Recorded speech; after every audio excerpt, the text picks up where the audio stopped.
I think in this situation we need to give additional authority to the heads of all the Russian regions. Create an underground of bandits. They are sending saboteurs to our territory. The Ukrainian special forces were the ones behind the explosion at the Crimea Bridge. We stopped terrorist attacks in other regions of Russia, at the transport, logistics, infrastructure, energy infrastructure, and also sites of nuclear power infrastructure. I would like to remind you that in the Donetsk People's Republic and Lugansk People's Republic, and also in the Kherson and Zaporozhye regions, before they were acceded to Russia, there was martial law. And now we need to make it follow the Russian legislation. That's why I signed the decree on introducing martial law in these 4 constituent entities of the Russian Federation. It will be sent to the Federation Council immediately. The State Duma was also informed about this decision. Other than that, I think in this situation we need to give additional authority to the heads of all the Russian regions. And I signed the relevant decree today as well.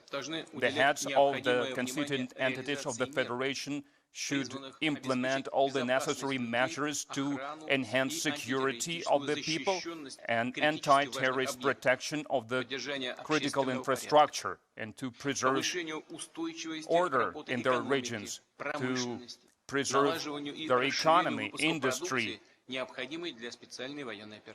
to produce all the necessary commodities for the special military operation. Heads of the regions will receive authority to create their own headquarters.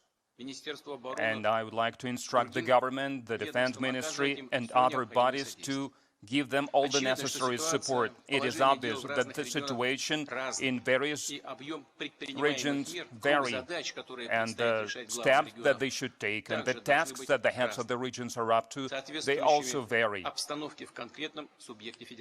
And they should correspond to the situation in their region. That's why in the decree there are several levels of reacting to the risks. I would like to ask the mayor of Moscow, who is heading the committee on the municipal administration, along with the president's administration, to join the effort to coordinate the region's efforts to implement the measures described in the decree, and to coordinate all the efforts of the regions with the federal authorities. And I would like to ask all the heads of the regions to start acting on this decree immediately.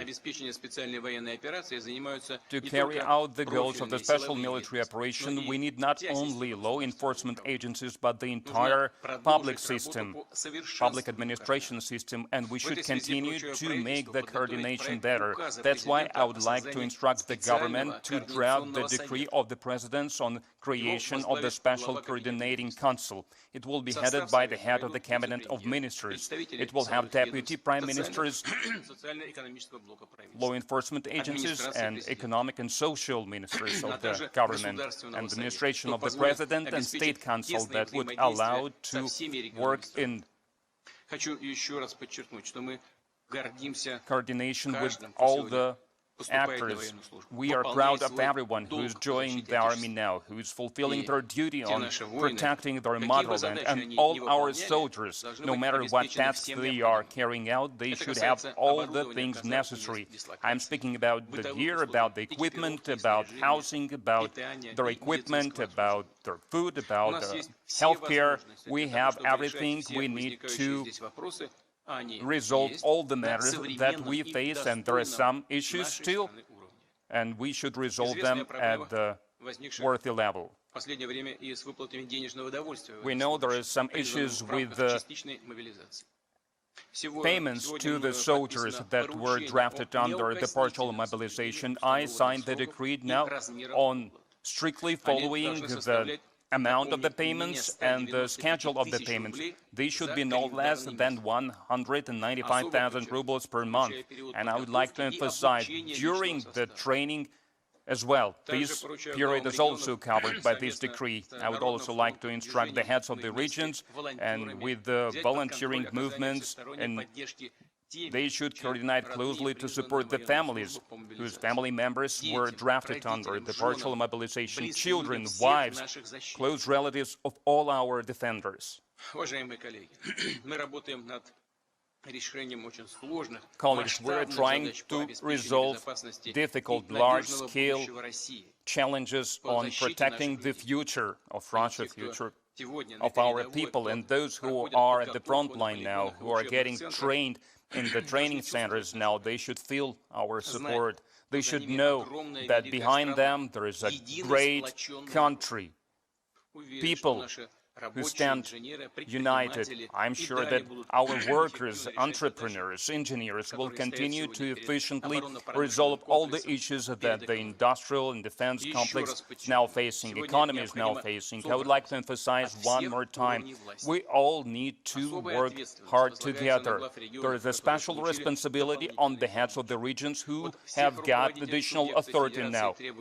All the heads of the regions need to work in a coordinated manner. They need to make fast decisions, correct decisions. They should keep in contact with the people, with the workers at their enterprises.